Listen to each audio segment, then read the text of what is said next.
আসসালামু আলাইকুম প্রিয় দর্শক, নির্বাচনের প্রাক্কালে নির্বাচন ধরে 1 মাসেরও কম সময় আছে। এই সময়ে এসে আমাদের প্রতিদ্বন্দ্বিতাকারী প্রধান রাজনৈতিক দলগুলো যে বিভিন্ন জোটে একত্রিত হয়েছিল, সেই প্রধান একটা জোটে একটা ভাঙনের শব্দ শোনা যাচ্ছে। সেটা হলো 11 দলীয় জোট। 11 দলীয় জোটে কারা ছিলেন? জামায়াতে ইসলাম এবং ইসলামপন্থী কয়েকটা দল মিলে এই জোটটা গঠন করা হয়েছিল। সেই জোটে একটা ভাঙনের শব্দ শোনা যাচ্ছে এবং সেই ভাঙনের শব্দ কিন্তু আদর্শিক কারণে নয়।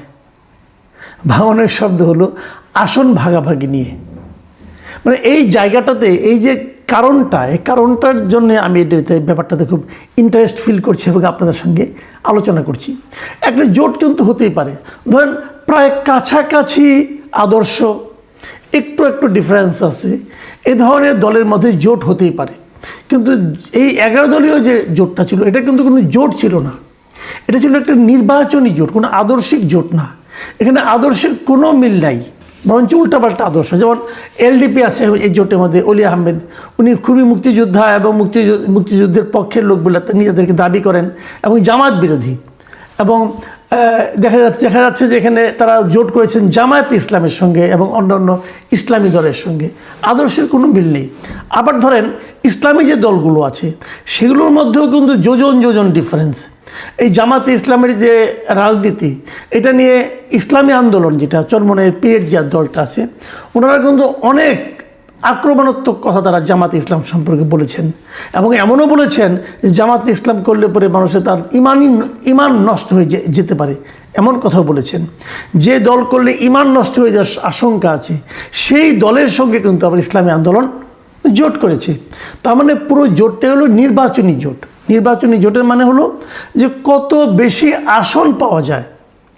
এবং এই জোটটার আপনারা যদি একটু মনে করতে পারেন, এই জোটটার শুরুটা কিন্তু হয়েছিল ইসলামী আন্দোলনের মাধ্যমে। এই প্রথম উদ্যোগটা কিন্তু ইসলামী আন্দোলনই নিয়েছিল এবং তাদের একটা থিওরি ছিল, সেটা হলো ওয়ান বক্স পলিসি। মানে ইসলাম পছন্দ যে দলগুলো আছে,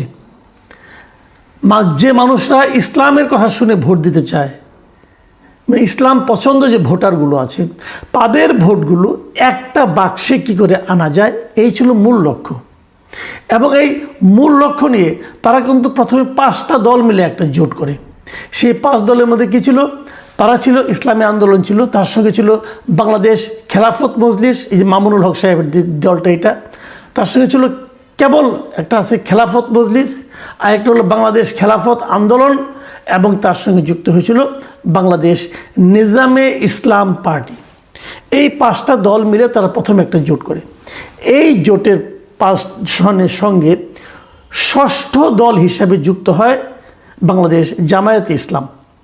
তাহলে 6 দলীয় জোট হলো। তারপর আরও 2টো পার্টি এর সঙ্গে যুক্ত হয়।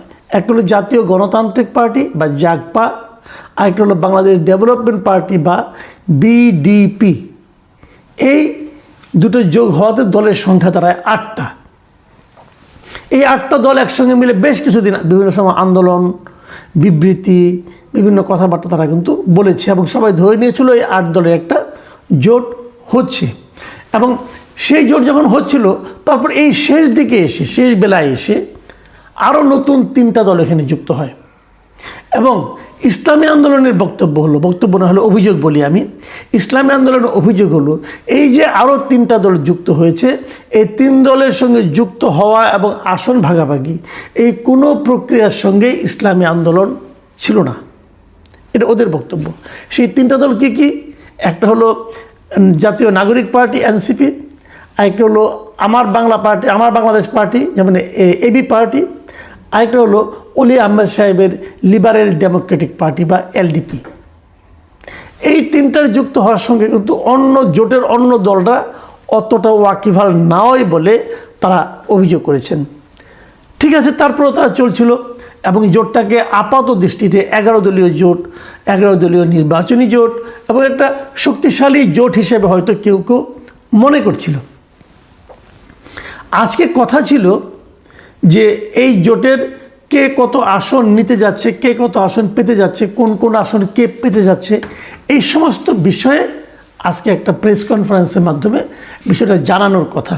এবং সেই প্রেস কনফারেন্সের দাওয়াতপত্র আজকে সকালে বিভিন্ন জায়গায় জামাতে ইসলামের পক্ষ থেকে পাঠানো হয়েছে মিডিয়াতে। আবার 2-2:30টার দিকে পরবর্তী সময়ে এই জামাতে ইসলাম আরেকটা বিজ্ঞপ্তি দিয়ে জানিয়েছে যে তাদের সেই যে 4টার দিকে যে প্রেস কনফারেন্সটা হওয়ার কথা ছিল, সেই প্রেস কনফারেন্সটা আপাতত স্থগিত করা হয়েছে। এখন সকালে ডাকা হলো, দুপুরে স্থগিত করা হলো, কারণটা কি? কারণটা হলো নেগোসিয়েশন হয়নি, সিদ্ধান্ত এখনও হয়নি যে কে কতটা আসনে নির্বাচন করবেন। এই সিদ্ধান্ত তারা এখনও নিতে পারেনি। আসলে সিদ্ধান্ত না হওয়ার পেছনে কী কারণ? না হওয়ার পেছনে কারণ কিন্তু ওই একটাই, সেটা হলো আসন। কে কতটি আসনে নির্বাচন করবেন সে ব্যাপারে কোনো ফয়সালা হয়নি। যেমন ইসলামী আন্দোলন প্রথমে চেয়েছিল 100 আসনে তারা নির্বাচন করবে, পরে তারা বলেছে ঠিক আছে 50টায় রাজি, কিন্তু জামাতে ইসলাম তাদেরকে 40টার বেশি আসন দিতে রাজি নয়। এটা একটা ব্যাপার। আবার ধরেন ওইদিকে যে বাংলাদেশ খেলাফত মজলিস মামুনুল হক সাহেবদেরটা, তারা চেয়েছিল 25 থেকে 30টা, তাদেরকে 20টায় বেশি দিতে রাজি না। আবার এদিকে এনসিপিকে তারা 30টা দিবে বলে বলা হচ্ছে। তো এই সব মিলিয়ে আলাপ আলোচনার মাধ্যমে মানে সিদ্ধান্ত আসা যাচ্ছে না কে কতগুলো আসন পাবে। তবে এক্ষেত্রে সবচেয়ে কঠিন ভূমিকায় আছেন যে বাংলাদেশ খেলাফত মজলিস এবং ইসলামী আন্দোলন বলেছে তারা 50টার কম হলে তারা যাবে না। এখন এই যে নেগোসিয়েশনটা, ছাড়টা কোথায়? ছাড়টা হলো আসনে। এই আসনের এই ছাড় দেওয়া না দেওয়া নিয়ে সবাই এতটাই রিজিড, মানে যার যার অবস্থানে তারা এতটাই শক্ত অবস্থানে আছে যে শেষ পর্যন্ত আজকের যে প্রেস কনফারেন্সের মাধ্যমে ঘোষণা দেওয়ার যে ব্যাপারটা ছিল সেটাই তারা স্থগিত করতে বাধ্য হয়েছে। কবে হবে সেটা এখনও বলেনি, হয়তো 2-1 দিনের মধ্যে হবে। তার মানে বিষয়টা দাঁড়াচ্ছে আগামী 2-1 দিনের মধ্যে তারা আরও আলোচনায় বসবে, আরও নেগোসিয়েশন করবে, তারপরে তারা একটা সিদ্ধান্ততে পৌঁছবে। হয়তো জোট থাকলে কে কতটা পাবে সেটা জানাবে, অথবা জোট থাকবে না, কে বেরিয়ে যাবে, যার মতো ব্যাপার।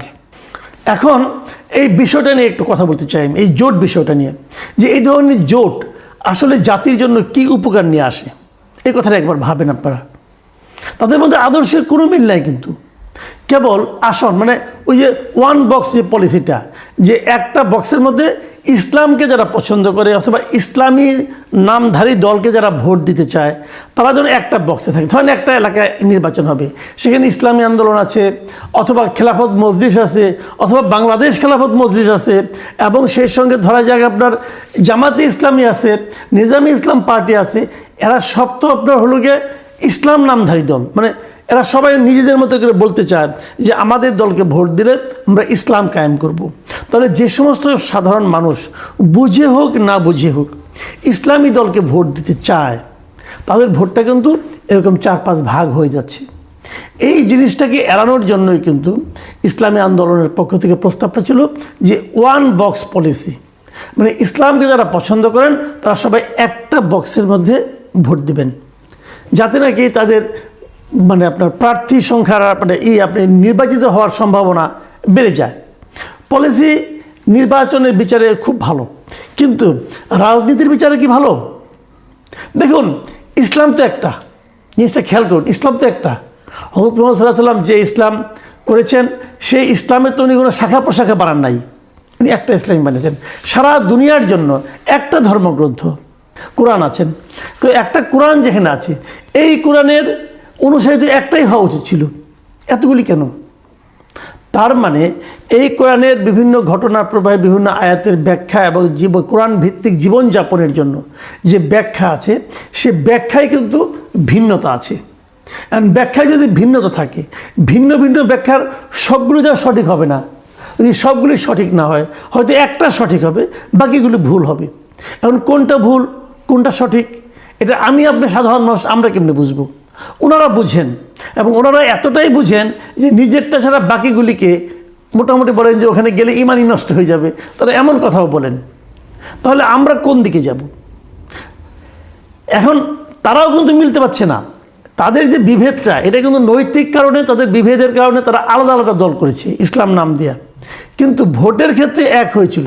তাহলে তাদের কাছে কিন্তু আদর্শের চেয়ে ভোটটা ছিল বড়। ব্যাপারটা খেয়াল করুন, তাদের কাছে কিন্তু আদর্শিক কারণটা মূল না, ভোটটা মূল। আদর্শিক কারণে তারা একত্র হতে পারে নাই। আদর্শিক বিরোধ থাকলে সেটা আলোচনা হতে পারতো, ওই আলোচনা তারা কখনোই করে না। তারা চিন্তা করে ভোট। তাহলে যারা ভোটের কথা চিন্তা করে ইসলামী আদর্শের বিপরীতে, তাদের উপরে আপনারা কতটুকু ভরসা রাখবেন এটা আপনাদের ব্যাপার, আমার কোনো বক্তব্য নাই এখানে। কিন্তু আমার প্রশ্নটা অন্য জায়গায়। আমার প্রশ্ন হলো, এখনই ভোট নিয়ে যে ঝামেলা, আসন নিয়ে যে ঝামেলা, যদি বাই চান্স এরা নির্বাচিত হয়ে যায়, যদি এরা ক্ষমতায় চলে যায়, তখন কি হবে? তখন তো আবার মারামারি বাঁধবে, না আমি ক্ষমতায় যাব, আমি ক্ষমতায় এই ইসলাম প্রয়োগ করব। জামাত বলবে আমরা ক্ষমতায় এসেছি, আমরা এই ইসলামটা কায়েম করব। ইসলামী আন্দোলন বলবে না, এটা আসলে প্রকৃত ইসলাম না, প্রকৃত ইসলাম আমাদেরটা, আমরা এই ইসলামী শাসন ব্যবস্থা কায়েম করব। তাহলে শেষ পর্যন্ত হবেটা কি ভাই? মানে সামান্য ভোটের জন্য তারা একত্র হতে পারে না, যেটা কোনো ইম্পর্টেন্ট বিষয়ই না, যেটা একটা পুরোপুরি একটা জাগতিক বিষয়। সেই ভোটে যদি তারা পাশ করে যায়, তখন কি হবে? তখন তো মারামারি আরও বড় বাজবে। তার চেয়ে বরং আগের বাজারই ভালো, পরের বাজারে চেয়ে একটা আন্ডারস্ট্যান্ডিং এখনই হয়ে যাক, দেখি কে জিতে কে হারে।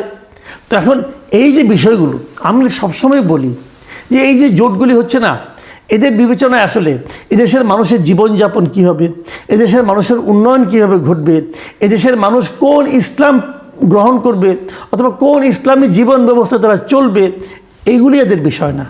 এদের বিষয়টা হলো তাদের কাছে মনে হয় এই দেশটা না একটা বিশাল একটা কেক, যে আমরা কেক খাই না, পুডিং খাই কেটে কেটে, বিশাল একটা কেক।